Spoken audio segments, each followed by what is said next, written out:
வணக்கம், நான் மதினி பேசுகிறேன். தம்பி நம்மளுக்காண்டி 3 பாறை மீன் கிடச்சதான். பாறை மீன் கொண்டு வந்திருக்கிறாப்புல. இப்போ இந்த மீனை நம்ம வெட்டி சுத்தம் செஞ்சு எடுத்துக்கிட்டு, நான் ஒவ்வொரு மீன்லேயும் ஒவ்வொரு டேஸ்ட் இருக்கும். நீங்களும் சாப்பிட்ருப்பீங்க. ஒவ்வொரு மீனாக வாங்கி ஒவ்வொரு மீனுக்கும் ஒவ்வொரு டேஸ்ட் இருக்கும். அதே மாதிரி பாறை மீனுக்கும் ஒரு டேஸ்ட் இருக்கும். இந்த மீனை நாங்கள் இன்றைக்கி நல்லா க்ளீன் பண்ணி எடுத்துக்கிட்டு குழம்பு மசாலா பொடி போட்டு பொரித்து சாப்பிட போகிறோம். செம்மையாக இன்றைக்கி சாயங்கால டயத்தில் கிடச்சிருக்கு பாறை மீன். இதாங்க பாறை மீன், பார்த்துக்கோங்க. இதை பார்த்து தான் வாங்கணும். பாறை மீன் இதான் மஞ்சள் பாறைன்னு சொல்லுவோம் இதுக்கு பேர்.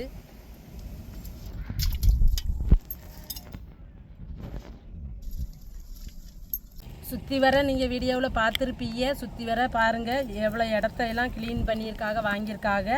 எங்களால் கருவாடு ரெடி பண்ண முடியலை. நம்மளுக்கு கருவாடு ரெடி பண்ணால் அந்த தரவை நல்லா இருக்கணும். இப்போ க்ளீன் பண்ணிட்டு இருக்கிறனால எங்களால் மீன் எடுத்து கருவாடு ரெடி பண்ண முடியலை. யாரும் எதுவும் நினச்சிக்கிறாதீங்க.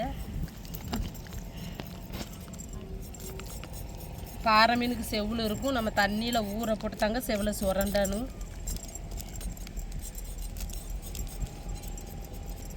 கருவேல மரத்தை எடுத்ததுனால எங்கள் ஊரில் வெயில் உச்சியை பொழக்குதுங்க. அப்படி ஒரு வெயில் அடிக்குது. வீட்டுகளில் வேம்பு வச்சுருக்கனால வேப்ப மரம் இனெல்லாம் கொஞ்சம் அப்படியே தர இருந்துக்கிறோம்.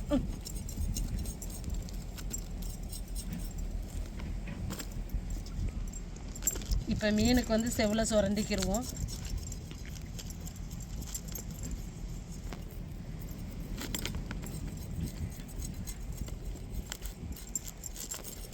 நம்ம மீனுக்கு செவ்வளை சுரண்டிட்டோம்னா நம்ம ஈஸியாக வெட்டிக்கிறலாங்க.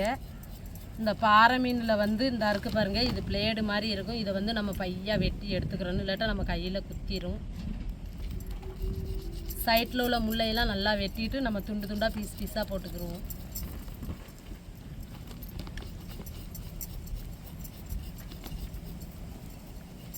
இப்போ செவ்வளையெல்லாம் நல்லா சுரண்டியாச்சு. இப்போ வெட்டி எடுத்துக்கிறோம் மீனை.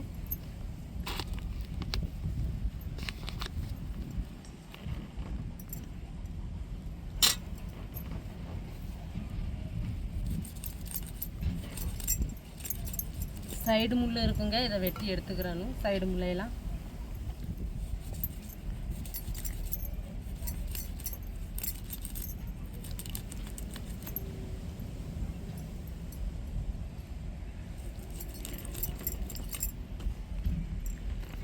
இப்போ 2 சைடும் இப்படி ரம்ப மாதிரி இருக்கும் பாறை மீனில். இதை வெட்டிக்கிடுவோம்.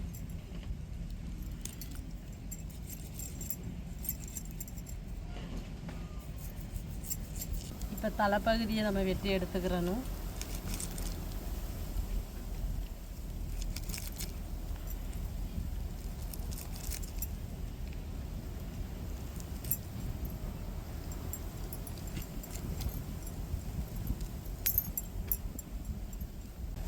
ஒரு மீனில் நம்மளுக்கு 6 பீஸ் கிடச்சிருக்கு.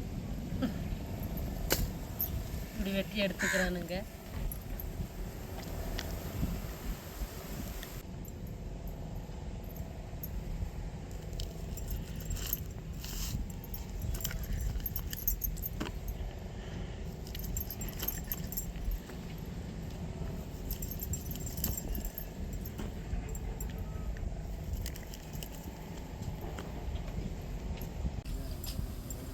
இப்போ உப்புக்கல் போட்டிருக்கோம், நல்லா உரைச்சிக்கிடுவோம். நம்ம உப்புக்கல் போட்டு உரைச்சி கழுவுனாதாங்க மீனோட வெடிப்பு தன்மை போகும். நல்லா உரைச்சணும் உப்புக்கல்லை போட்டு. அப்போ தான் வெடுக்கு வடை இருக்காது மீனில். நம்ம குழம்பு வச்சாலோ பொரிச்சாலோ அந்த மீனோட வாசம் தான் வரும், வெடுக்குத்தன்மை இருக்காது.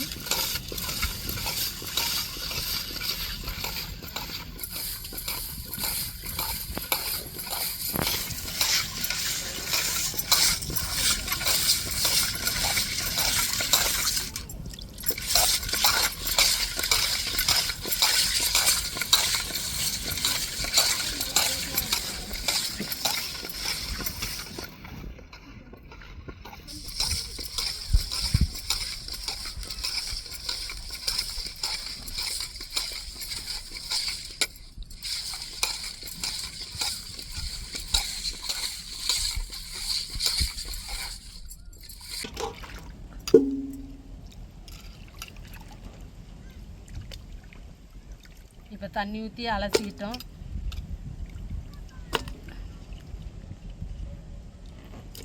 அலசும் போதே பாருங்கள் நம்ம தண்ணியில் எவ்வளோ மாங்கு போயிருக்குது, மீனில் உள்ள மாங்கு. இப்படி தாங்க உப்புக்கல்லை போட்டு நல்லா உரசி கிளீன் சுத்தமாக பண்ணிடணும். கழுவுனதுக்கு அப்புறமும் மறுபடியும் நம்ம இப்படி உரசிக்கிறணும். இப்போ தண்ணியை ஊற்றி அலசிக்கிடுவோம்.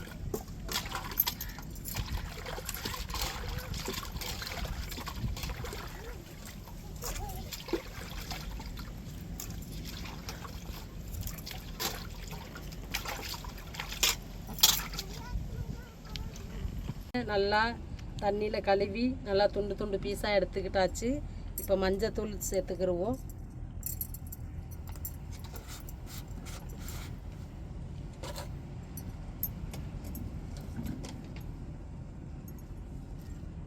இப்போ உப்பு, தூள் உப்பு சேர்த்துக்கிடுவோம். நம்ம குழம்பு மசாலா பொடி தான் சேர்த்து விரவி இன்றைக்கி பொரிக்க போகிறோம். குழம்பு மசாலா பொடியில் மீனை பொரித்து பாருங்கள், ரொம்ப டேஸ்ட்டாக இருக்கும், ருசியாகவும் இருக்கும். இப்போ நம்ம அப்படியே விரவி மசாலா தூளை போட்டு உப்பு மஞ்சத்தூள் போட்டு நல்லா விரவி வச்சுட்டு நம்ம எண்ணெயில் போட்டு பொரித்து எடுப்போங்க.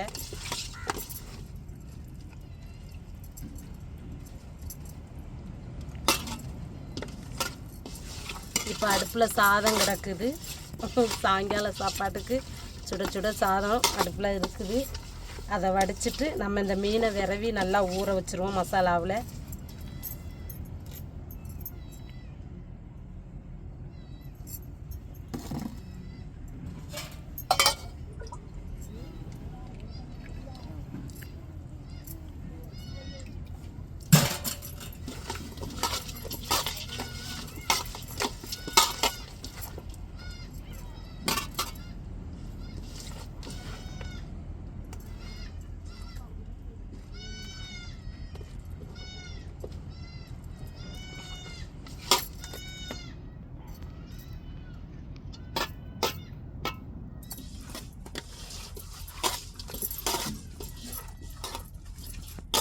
பாருங்கள், நல்லா குழம்பு மசாலா பொடி போட்டு உப்புலாம் போட்டு நல்லா விரகி வச்சாச்சு.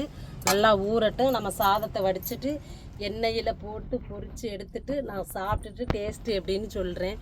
இந்த மெத்தடில் ஒரு ட்ரிப்பு பொரித்து பாருங்கள், உண்மையிலே அருமையாக இருக்கும் மீன். எங்களுக்கு மஞ்சப்பாறை கிடச்சதுனால இன்றைக்கி பொரிக்கிறதுக்கு ரெடி பண்ணியாச்சு. பொரித்து ஆளுக்கு ஒரு பீஸாக சாப்பிட கொடுத்துருவேன். இப்போ நம்ம சாதத்தை வடிச்சிட்டு இப்போ மீனை தான் பொரிக்க போகிறோம். இப்போ எண்ணெயில் போட்டு பொரித்து எடுத்துக்கிடுவோம். எண்ணெய் சூடேறிட்டு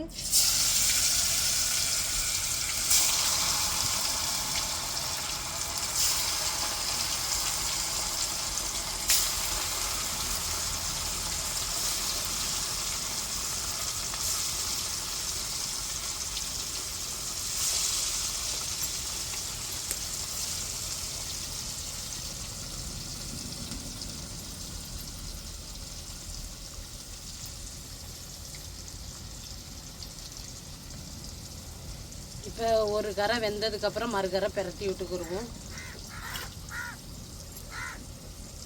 இப்படி மெதுவாக பிரட்டி விட்டுக்கிடுவோம்.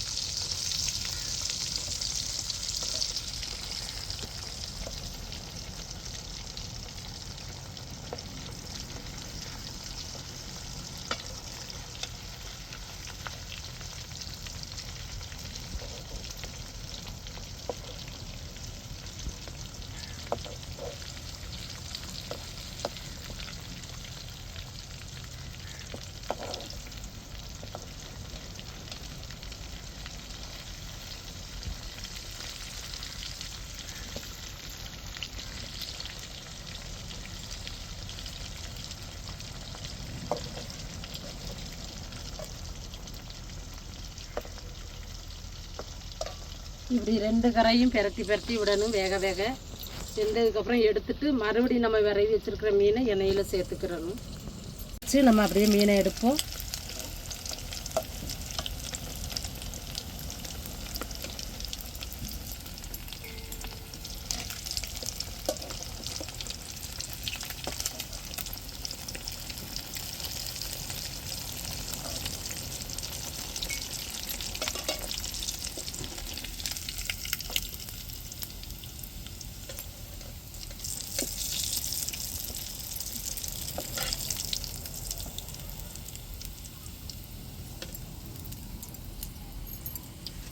இப்போ மறுபடியும் நம்ம மீனை எடுத்து எண்ணெயில் சேர்த்துருவோம். மிச்ச மீனை ஃபுல்லாக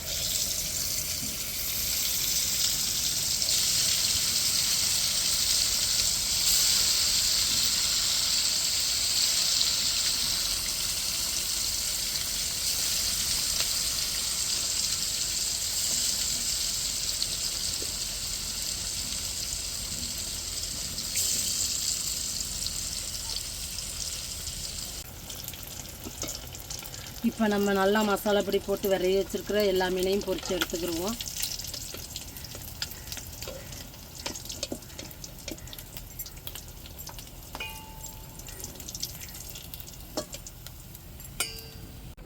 இப்போ தலைப்பகுதி மீனை பொரித்து எடுத்துக்கிடுவோம்.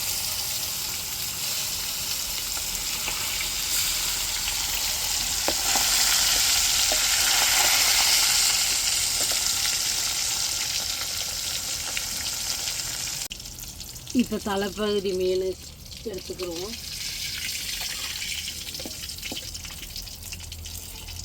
மீனை எல்லாம் பொரித்து முடிச்சாச்சு. இப்போ சாப்பிட்டுட்டு டேஸ்ட்டு எப்படி இருக்குன்னு சொல்கிறேன்.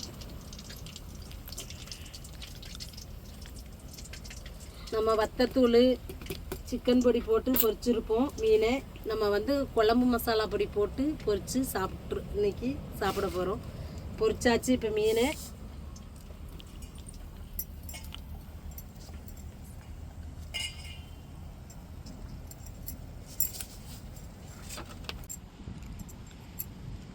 இன்றைக்கி சால மீன் குழம்பும் வச்சோம். இப்போ சாதத்துக்கு சால மீன் குழம்பை ஊற்றி இப்போ பொரிச்ச மீன் எடுத்து வச்சுருக்கேன். சாப்பிட்டுட்டு டேஸ்ட்டு எப்படின்னு சொல்கிறேன்.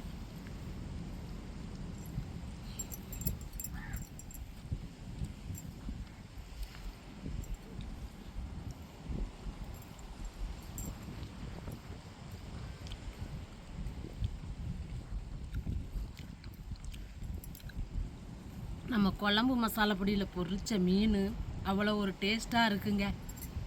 பாறை மீன் சொல்லவே வேண்டாம். டேஸ்ட்டு சாப்பிட்ருப்பீங்க, உங்களுக்கு டேஸ்ட்டு எப்படின்னு தெரியும். அருமையாக இருக்குதுங்க. நம்ம வத்தப்பொடி மசாலா பொடியில் பொரிக்கிறதோட நம்ம குழம்பு மசாலா பொடியில் பொரித்த மீன் செம்ம டேஸ்ட்டாக இருக்குது. வேறு லெவல்னு தான் சொல்லலாம். அவ்வளோ ஒரு உரப்பு உப்பு காரம்லாம் கரெக்டாக இருக்குதுங்க. மீன் செம்ம டேஸ்ட்டாக இருக்குது. நீங்களும் இதே மாதிரி ஒரு முறை ட்ரை பண்ணி பாருங்கள். குழம்பு மசாலா பொடியில் மீனை பொரித்து சாப்பிட்டு பாருங்கள். செம்ம டேஸ்ட்டு. நாங்கள் இன்றைக்கி சால மீன் குழம்பும் வச்சோம். இன்றைக்கி சால மீன் குழம்பையும் சாப்பிட்றோம். செம்ம டேஸ்ட்டாக இருக்குது. பொரிச்ச மீனுக்கும் சால மீன் குழம்புக்கும்.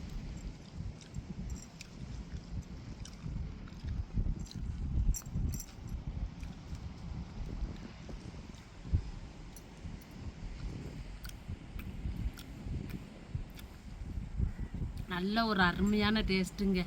மசாலா பொடியில் மீனை போட்டு பொரிச்சது அவ்வளோ ஒரு வாசமாகவும் இருக்குது, அவ்வளோ ஒரு ருசியாகவும் இருக்குது.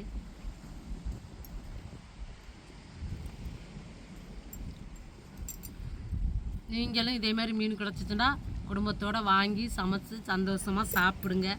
இந்த வீடியோ உங்களுக்கு பிடிச்சிருந்தா லைக் பண்ணுங்கள், ஷேர் பண்ணுங்கள், கமெண்ட் பண்ணுங்கள். எங்களுக்கு ஆதரவு கொடுத்து சப்போர்ட் பண்ணுங்கள். எல்லா பேர்த்துக்கும் மனமார்ந்த நன்றிகள். மறக்காமல் எங்கள் சேனலை சப்ஸ்கிரைப் பண்ணுங்கள். மறுபடியும் சொல்கிறேன், எங்கள் ஏரியாவில் கருவாடு காயப்பட முடியாது. ஏன்டா சீச்சுக்கிட்டு இருக்காங்க, அதனால கருவாடு ரெடி பண்ண முடியாது. யாரும் எதுவும் நினச்சிக்கிறாதீங்க.